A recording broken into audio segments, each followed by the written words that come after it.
Well, hello, everyone else. We've been chatting away amongst ourselves. Thank you for coming. I'm Dr. Liz Watts-Maluhos, and I'm a research archaeologist and the acting tribal liaison for the Illinois State Archaeological Survey.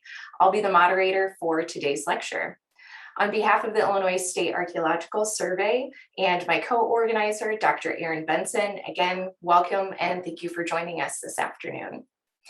We are really excited to kick off our speaker series today, The Intersections of Indigenous Knowledge in Archaeology, with a lecture by Second Chief Logan Pappenfort. The series is being supported by funds from the Office of the State Archaeologist and the Student Cultural Programming Fee. Before we get started, let's take care of business. Please remain muted and the video off for the duration of the lecture, although I think we changed the settings so nobody has the choice to do that. You can submit questions at any time using the Zoom chat function, and a question and answer discussion will follow the lecture as time allows. As I said before, my name is Liz and I work out of the Illinois State Archaeological Survey's American Bottom Field Station in Collinsville, Illinois. The survey, also referred to as ISAS, is a division of the Prairie Research Institute at the University of Illinois. With about 70 full-time archaeologists and support staffs working across the state, ISAS is one of the largest archaeological research institutions in the US. ISAS is dedicated to the preservation and interpretation of the archaeological and architectural remains in what is now the state of Illinois. On behalf of the state archaeologist and the director of ISAS, Dr. Timothy Pocketat, today we are honored to host Second Chief Pappenfort.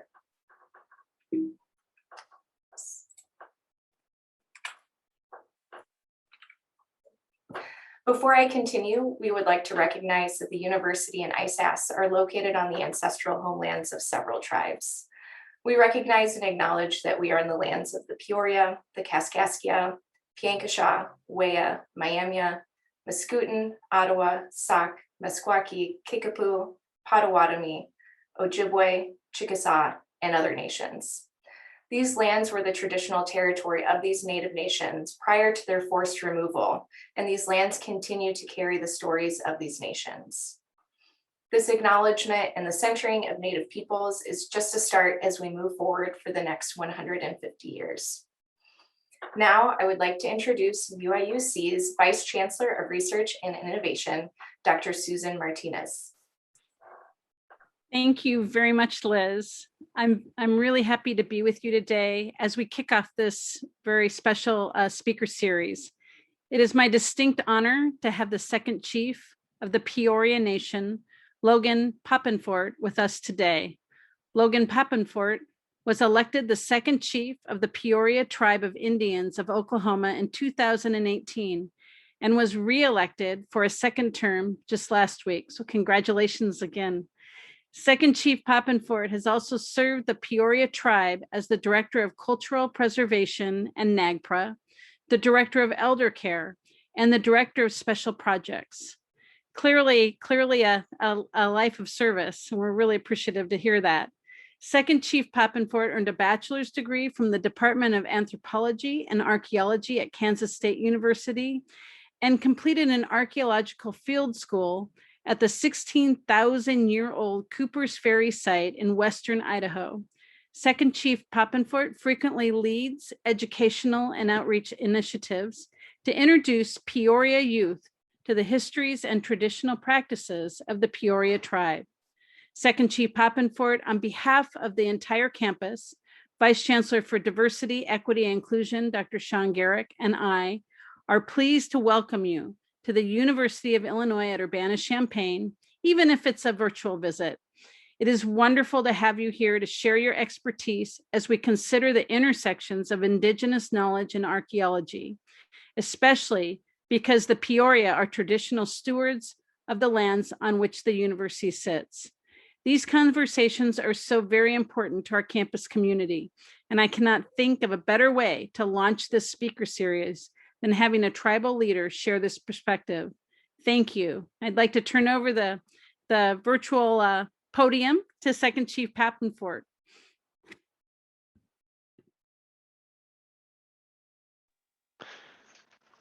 Aya te pewa neo la koke. Hey everyone, it is good to see you, and my name is Logan Pappenfort, and I'm very pleased to be the first lecturer in this series. I wanted to thank the Vice Chancellor Martinez for the lovely welcome, and I wanted to thank the university and the Illinois State Archaeological Survey for asking me to speak with everyone. It is a tremendous honor, and I appreciate it. I also want to thank all of you for joining us this Monday afternoon, and I hope it's going well. So I wanted to start off first off telling you a little bit more about myself because I believe that will add some context to this presentation. As I said before, my name is Logan Pappenfort.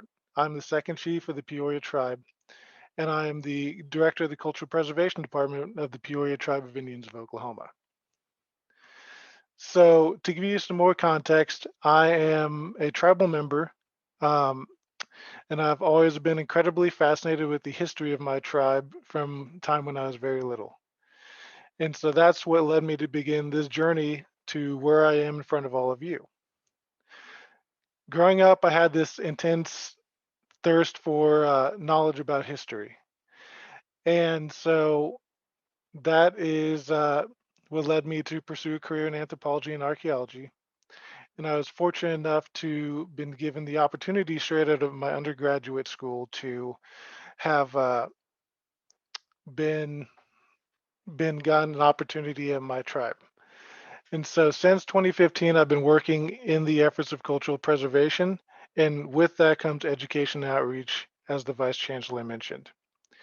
In addition to that, I'm the descendant of George Washington Finley, who is the last full-blooded Piankashaw and a storyteller for the tribe.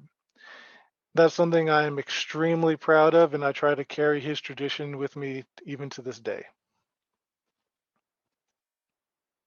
So as we get into this presentation, I think it's important that we go over the purpose of this lecture. So the purpose of this presentation is to highlight ways in which tribal historic preservation departments, such as the Peoria tribes, utilize various techniques, both traditional and contemporary, in order to protect our cultural resources, especially in our ancestral homelands, such as Illinois. And beyond that, it's important that we find ways to build partnerships between the tribes and the archaeologists which work within them, because that partnership is vital to us moving forward. But also, we need to think about the history and why we got here in the first place. As tribal communities have gained more and more financial resources as well as gained more knowledge, we have sought to be a more active participant in education and research in our ancestral homelands. And so doing this is just one small way in which we can attempt to reclaim our voice, which has been not quite lost, but muffled since our removal. So it's my hope that this presentation can help just be the first step towards that goal. So our presentation overview for today, we're going to go over the types of traditional knowledge that can be useful not only for historic preservation, but also to give context to archaeological sites and research. Some of the unique historical preservation challenges that tribes like the Peoria Nation and some that are a little bit unique to the Peoria Nation can face. We're going to go how to grapple with some oral traditions when we are looking at them in the archaeological context, and ways in which we can integrate indigenous knowledge and archaeology to benefit both tribes and the institutions in Illinois and other ancestral states. And so one of those ways we're going to talk about doing that is using collaboration between government, institutions, and tribes as a tool to further our understanding of the past and each other. And so to do that, we will, of course, have to revisit the relationship and history between archaeologists and tribes, which is complicated to say the least. However, it's worth acknowledging and discussing. And beyond that, we have a little section I'm calling the anthropology of archaeology, and we'll get into that a little bit later. So, first of all, we're going over the forms of indigenous knowledge. So indigenous knowledge comes in various forms. And all of these forms, I believe, are very useful for giving context to archaeological research. And so one of these forms that is the most useful in my particular field is oral traditions, and those include storytelling, tribal traditions, and protected knowledge. So storytelling is something that's near and dear to my heart, as my grandpa Finley, he was a winter storyteller for the Piankashaw and the Peoria. And so he told stories that can not only give us hope in the times of winter and a little bit of entertainment here and there as well, but they also can give us valuable information about our ecology as well as game we hunted, what types of food we might have been eating, and these other little tidbits of information which we can glean, in addition to where we were and why we were there. Beyond that, general tribal traditions, powwows, stomp dances, winter gatherings, they also play into our history, and they have valuable nuggets of information which we may glean and hopefully have good context to as we look at the archaeological record. And and beyond that, we have what I call protected knowledge. And that is knowledge that is known only to particular people who have earned that right to know it. And so this is the information that tribes are not very willing to part with, and for good reason, because this is knowledge that has been passed down and we're very protective of. So I touched a little bit on the ecological knowledge that we can gain from oral traditions, but that's also in our traditions when it comes to food. And so with this ecological knowledge, we can learn a lot about some of our subsistence patterns and can help point to us being at particular archaeological sites. And one of the ones that we utilize a lot in tribal historic preservation is tribal history. So we all know the story of removal, and the Peoria tribe was in Illinois, then we weren't, then we were in Missouri, then we were in Kansas. But there's a lot of in between there that nobody really bothered to keep track of unless it was important to you, like it was to us. And so one thing you need to understand about removal is it didn't happen overnight. It wasn't like we made a beeline for Miami, Oklahoma. It took us several years to get there, and we didn't all travel at the same time. And so through those different family lines, we have valuable information about where potential sites could be in between those time frames. So now we get into my day-to-day historic preservation in NAGPRA. So historic preservation and NAGPRA are, in my mind, one of the purest forms of traditional knowledge and contemporary archaeological techniques melding well. That's because it's a necessity. You can't have one without the other when it comes to historic preservation. So as tribal representatives, we utilize archaeological techniques every single day. And I can tell you that we come to our conclusions with both facts in hand. And we are quite adept at reading through these reports, these surveys, these studies, and it's something that I think would surprise a lot of people as we go through this. I hope that you'll come to understand that as well. So, moving on to the challenges that my tribe in particular faces when it comes to historic preservation. The Peoria tribe is what is known as a confederated tribe. Now, the Peoria Nation is composed of descendants of the Peoria, the Kaskaskia, the Wea, the Piankashaw, as well as various remnants of the Michigammea, the Cahokia, and the Tamaroa. Now, this poses some problems when you are trying to do historic preservation because you have many tribes who you have to account for their histories. And not only just their histories written down, their oral traditions. And so grappling with those oral traditions is something that is vital to understanding the complete picture of our history. And so it's easy to look at these tribes and say, well, they're all from Illinois. They came from generally the same area. So well, let's put them in the same box. It's very important that you don't do that because tribes are vastly different depending on how they operate and where they come from. You can ask any tribal representative and they'll tell you the same. Don't treat us all with the same gloves. So when we take that into mind, we have to look at each of these tribes with their own context and their own histories. And so sometimes that includes looking at our oral histories that might not make a perfect temporal match as we might be accustomed to when looking at fur trader journals and whatnot. But that is part of the puzzle, isn't it? So when we're looking at various oral traditions and their timelines, it's important to keep an accurate timeline, just like we do when we're looking at any of time periods within the archaeological record.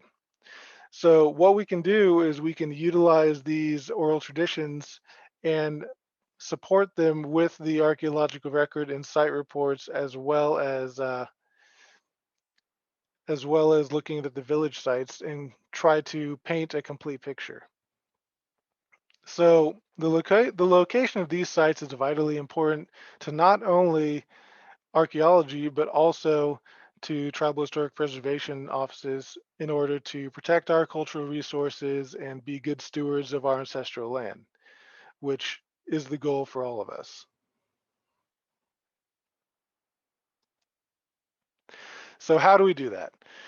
Well, so a big thing is supporting our oral traditions with modern technologies. And so one thing that the Peoria tribe has done extensively over the past few years is we have utilized GIS in order to make it a smoother transition when we're reviewing our projects. If we have a GPS location of all of our potential sites, cultural sites, sacred sites, what have you, it makes it a lot easier to overlay that with project information. And so curating such a vast database has its challenges at times, but it is 100% worth it. And so we do that through partnerships with other native GIS companies such as Wind Environmental Services. Now, when we have the location of these sites, how do we verify that this is in fact where the site is? Well, that's where things like GPR and magnetometry can come into play to tell us about site locations without it having to be invasive. And that is the big thing. We all know that archaeology is a destructive science. That's not new to anyone here. However, it's very important that we try to avoid using archaeology to destroy a potential site unless absolutely necessary. And so if we still can't find anything with GPR and magnetometry, then we can also utilize site reports, surveys, because there are hundreds and hundreds of these surveys and site reports coming through my desk every week. And so by overlaying those with the other data we get from GIS, magnetometry, and GPR, we get a little bit more of a complete picture. So one of the biggest tools that we can use in addition to our modern technologies is collaboration with institutions. It is a hugely vital tool for not only historic preservation departments, but for those institutions and archaeologists. That's how we're going to be able to move forward. And it's thanks to collaboration like that that I'm sitting here in front of you today. This would not have happened without good faith on both sides. Tribes, we have essential information that can be underutilized or ignored by particular archaeologists. However, we want to move past that and be active partners in these research efforts.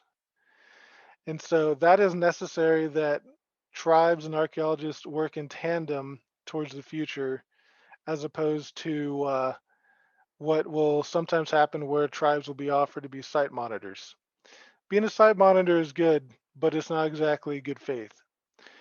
In order for there to be a true voice and the tribal voice, we need to be active active participants in the research. And so it's my hope as more and more tribes gain the knowledge base and the understanding of archaeology, that can be a more and more commonplace circumstance. The Peoria tribe in particular in the past few years has worked very hard to try to build partnerships with various institutions in our ancestral homeland. And that's exactly the reason why. Is we want that partnership. And I'm sure that we are not alone in that. As always, we accomplish more together than apart. This is a map that Illinois State Museum Dwayne Essere made, and he has made that with our blessing, and it has helped immensely in historic preservation. These are occupation sites of the Peoria, the Piankashaw, the Wea. It's hugely important that we are able to share some of this information that we might not have access to or might not even know exists. And so by collaborating and sharing information, we can truly move forward and have a better tomorrow and a much more understanding of our past, which is really at the end of the day what we're all seeking. So now we get to that part I talked about earlier, the relationship between archaeologists and tribes and their history. It's a complicated history to be sure, but it needs to be acknowledged. And acknowledging it isn't blaming or shaming. It is simply that, acknowledging it. We need to acknowledge that archaeology was complicit in destruction of sacred sites of tribes.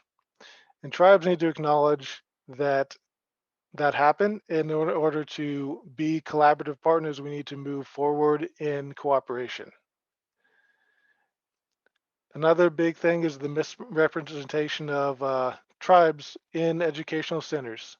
And this is something that's very near and dear to my heart, and I hope that can be fixed across the board. And I know that those who I've talked to in the museum world are very motivated to make this happen. And so that's something that I'm very excited to see happen.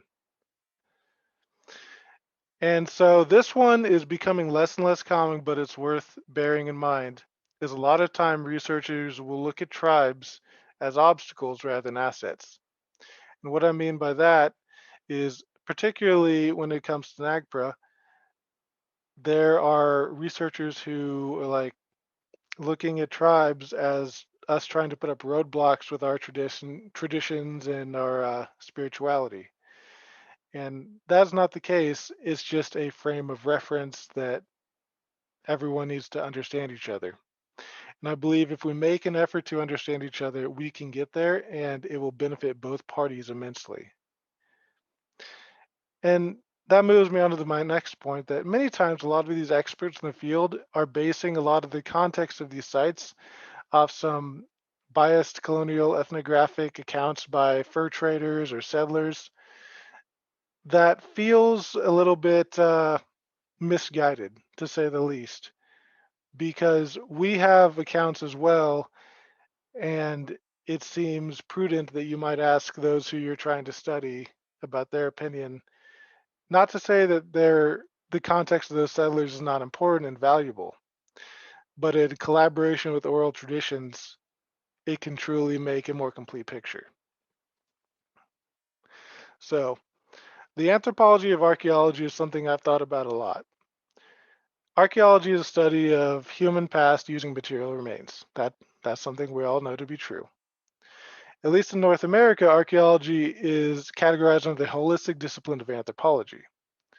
So sometimes it is a little bit ironic that archaeologists will use these idealistic and inaccurate histories instead of speaking to us, the living descendants of those they are trying to understand. If you were to ask a cultural anthropologist who was studying a people that had just disappeared, the first thing they'd try to do is track down those individuals. So sometimes it's important to take a step back and look at the goal of archaeology to truly understand those people. And we should use every avenue we can to do that. So moving forward beyond the past, it's important to think of that many tribes want to be active partners, not just site managers or cultural collaborators. We want to regain our sense of ownership of our homeland, customs, and history. I mean, this is very vital to us, and this is the reason that we put in as much effort as we do.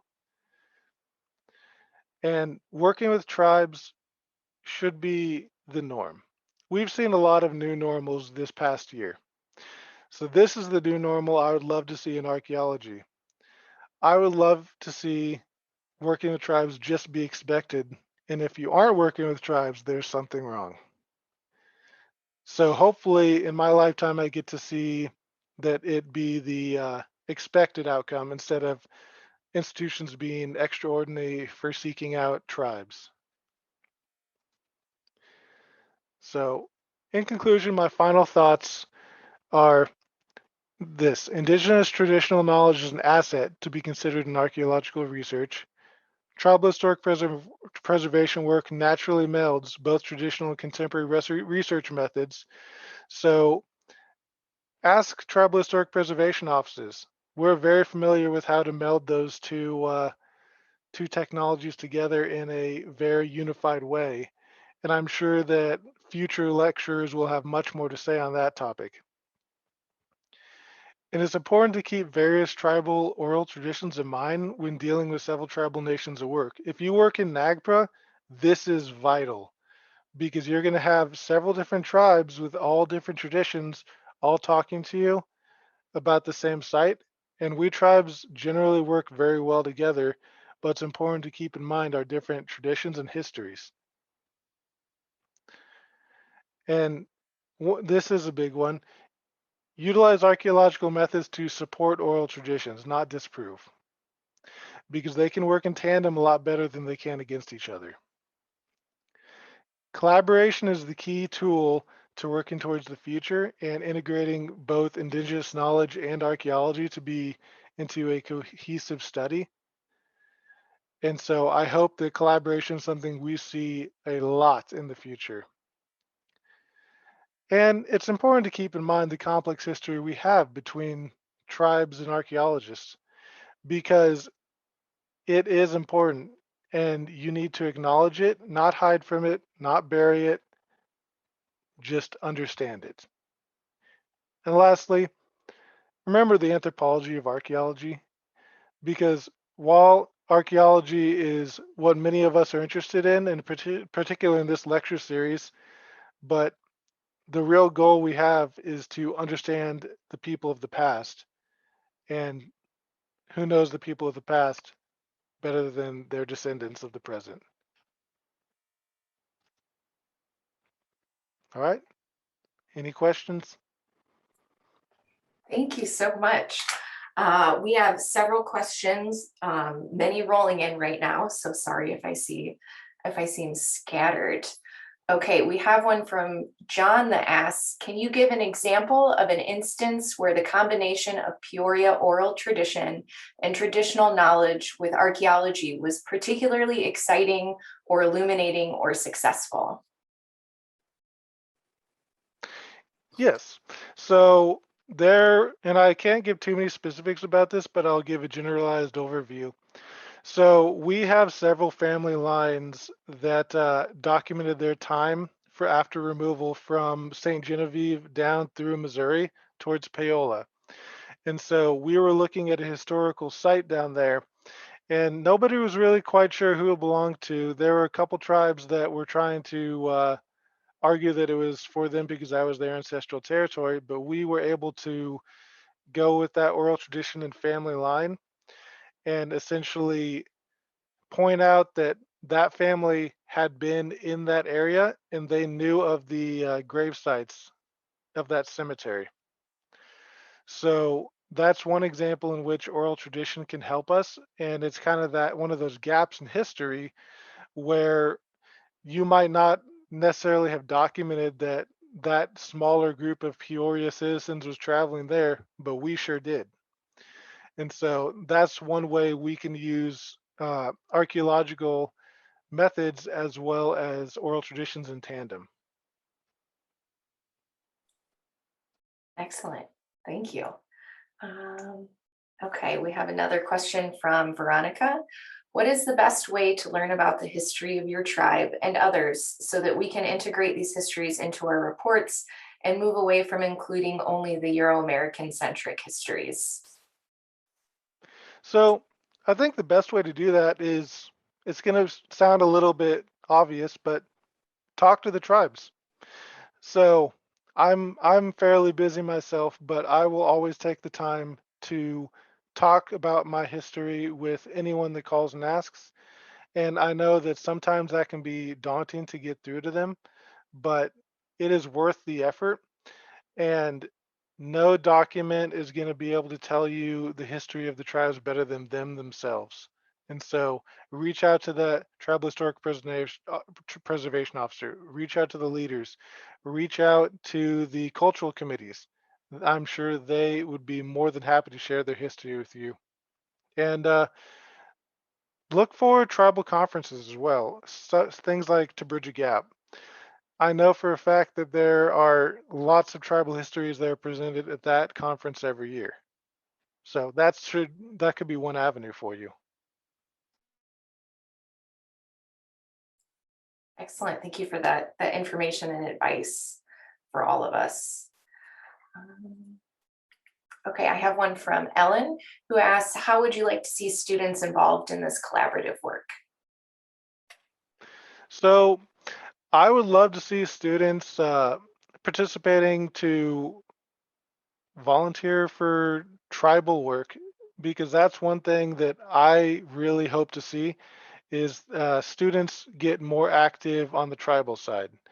We have a few tribes that have excellent tribal historic preservation offices with lots of internships and whatnot, but I would love to see more interest on the indigenous side of archaeology.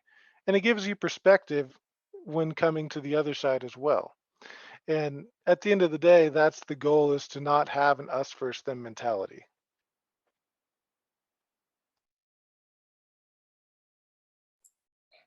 Thank you. We're getting lots of questions, so we might keep you for a while in the discussion if that's all right.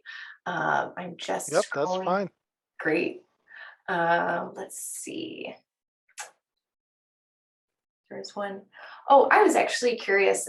Your archaeological training in Idaho on a pre-paleo or pre-Clovis site, did that give you any sort of like unique perspective on more Midwestern based archaeology, do you think?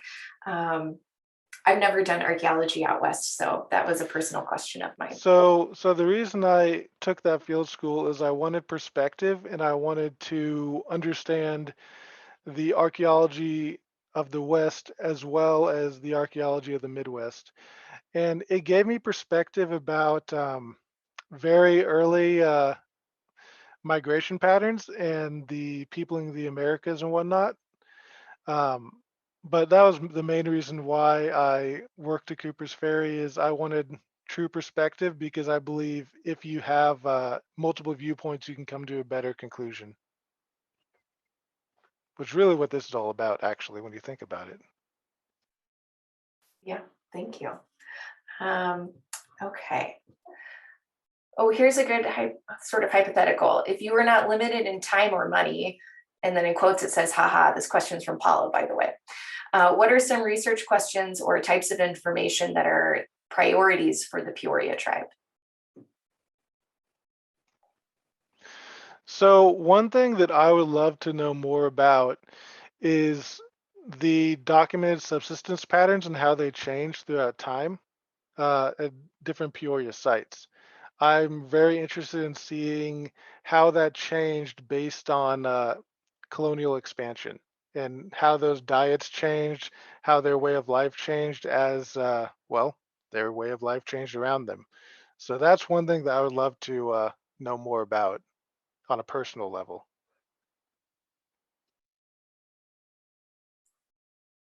Thank you. Okay, I've got another question from Aaron. Do you see a place for archaeology in continuing cultural education for tribal youth? 100%. That is something that I've been a little bit selfishly trying to pitch to tribal youth, in my neck of the woods, because every single outreach program, I'm trying to teach these kids about lithics and other types of artifacts, because I just wanted to light that fire in them that was lit in me when I was young, and get them involved in the indigenous side of archaeology as well. Because there are more of us than there used to be, but there could always be more.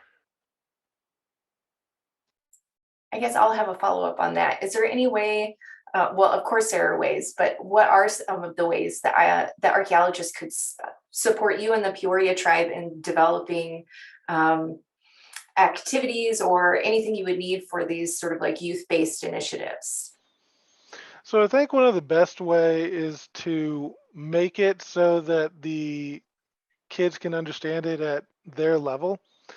Because one of my biggest things I have a problem with is I start talking to these kids and I can see their eyes kind of glaze over immediately.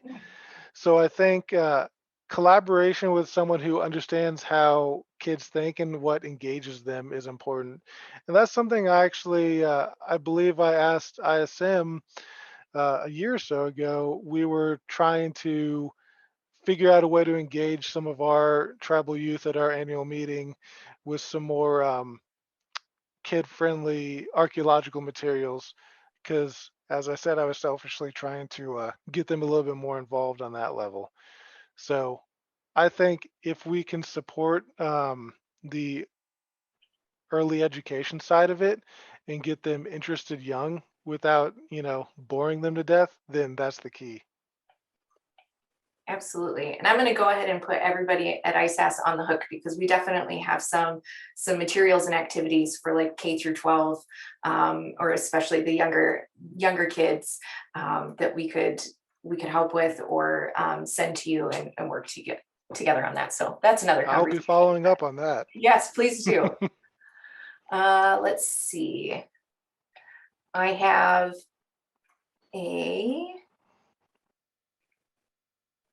okay. This is a great question. When working with the materials from sites where exact descendants are unclear, they use the example like Fort Ancient in southern Indiana and Ohio. What is the most appropriate way to integrate Indigenous knowledge? So I think there, the most appropriate way to integrate the knowledge is that you need to look at the different tribes that would have been in that area, and then look at the different knowledge bases they have and see what's the best fit for that particular site, and see what conclusions you can draw based off that knowledge. Now, that's not necessarily saying that one tribe is trying to say, oh, this was 100% us, because that's something that I've encountered in the past, where one tribe will try to lay claim to, for example, a Fort Ancient site, and we all know that that's not how that works. Um, but I'd say incorporating various different tribal groups that are somewhat related, and seeing what conclusions can be drawn. Great, thank you. Maybe do a couple more questions for the next 5 minutes, if that's all right with you, because we have them Yeah. they're rolling in. Okay. Anne asks, do you have a cultural history location that is incorporating both the archaeology and oral history? Maybe like, does the Peoria have their own museum or cultural center? So we do not as of yet, and that's something that's been a priority for us the past few years. Um, we did recently get a grant for some curation equipment, and so it's our goal to move forward with that effort. And so that is one of those areas which the tribe will be reaching out to its allies up here, because curation's a whole different beast, as I'm sure you all know. Um, but yeah, it's something that we're working on. Excellent. Okay. Celeste asks, what type of resources pertaining to NAGPRA would be beneficial to have on university websites to better educate the community and integrate it into classrooms and departments?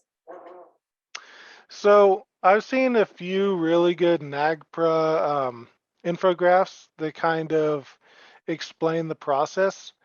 And I think one big thing we can do with NAGPRA is destigmatize it a little bit, because I think most NAGPRA consultations I go to, I feel like I walk into the room and the institution is terrified that I'm sitting across from them. And so that's something that I would like to see, is us just all be able to come to the table and have a discussion instead of waiting for one group to say the wrong thing. I mean, we're all people. Okay, I guess we could probably make this our last question. How can non-native residents of Illinois in the Midwest serve as allies to the Peoria and other removed tribes? That's an excellent question, actually. So, and this has happened in the past. I have had non-native Illinois residents call my office because they see what they believe is a mound or otherwise and are afraid of its destruction. And so that's exactly what I would recommend doing, because even if you're not sure if something is not going right, calling is always the best answer. And it's always good to just make sure.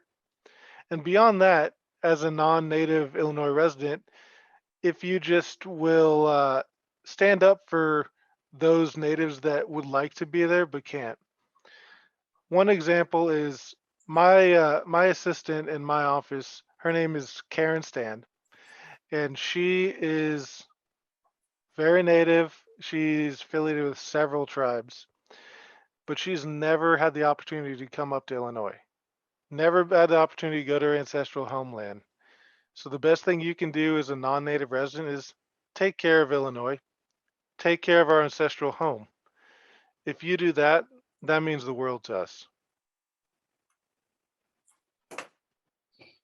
Well, I think that was a wonderful end with words of inspiration and advice and wisdom from you. Thank you. Thank you so much. I'm going to go back to sharing my screen, if that's all right with you. It's fine with me. Okay. Okay.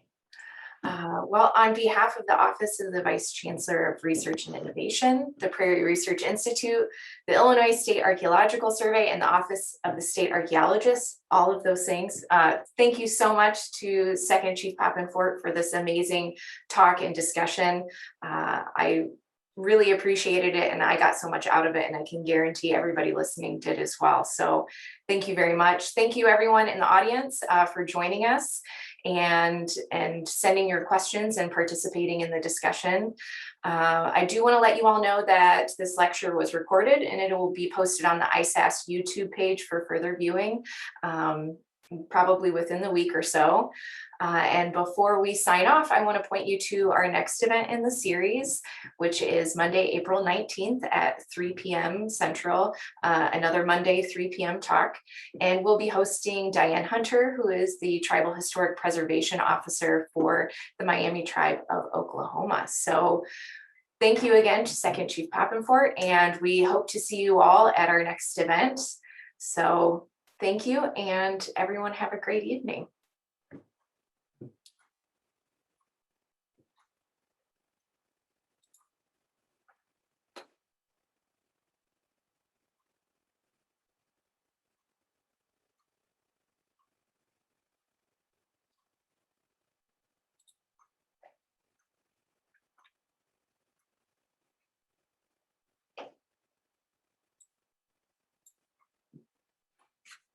I'll wait to end the meeting if anybody wants to hang out and chat. Thank you, Second Chief Pappenfort. That was really, really helpful. Well, I'm glad I could help. Yeah, can I ask a follow-up question? When you talk about taking care of the Illinois lands, the homelands, could you elaborate what would mean the most? And when you say taking care of the homeland? So one big thing for us in Miami is water quality. And so we were people of the river, And so it's important that we not forget that. And I don't like seeing wastewater plants, to be honest, disturbing our riversides. And so just use common sense, I guess, would be my best. Okay, we'll remember we have a huge water research population that's very interdisciplinary across campus. So we'll remember that, and we can think about some of those things strategically. Another thing that I just thought about, our environmental department does a lot of work with restoration of riparian environments, and that's something we always are happy to see. And especially when it comes to mussel populations, that's pretty near and dear to our heart as well. So that's something to keep in mind as you're looking for ways to be good stewards of our ancestral homeland. Restore the mussels.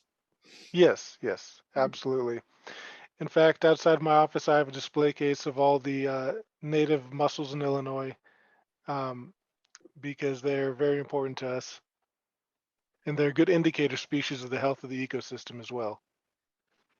I was still at Indiana University when, and you'll have to forgive me because I can't remember his name off the top of my head, the director of the aquatic facility of the came and spoke to the GBL. And so it's been in the back of my mind sort of since I came to ISAS to get together the folks at the Peoria aquatic facility and the folks in PRI, within PRI that studied, because I think there are several researchers that study mussel shells across Illinois and waterways. And I think that could be a really cool partnership potentially.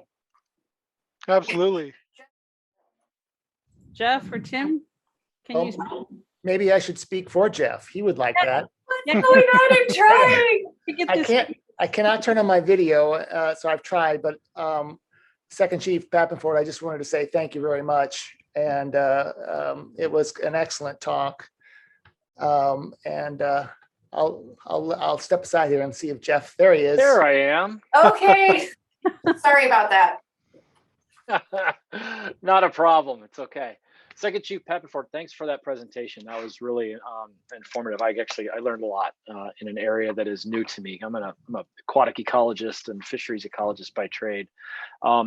Yes, one of our other units at the Institute, the Natural History Survey, has a large number of researchers doing work in native mussels and healthy riparian habitats and stuff. So I'm happy to follow up with you on that in any way we can. Absolutely. I was actually really interested in your comment about water quality as well. One of the strategic hires that our institute has been focused on for the last couple of years is a water quality specialist at our state water survey. And so there might be really interesting ways for us to, have a conversation about how we, attack that strategic hire that we're looking to do. We've just been hampered by budgets, of course, for the last couple of years. So really interested to get your input on that as well.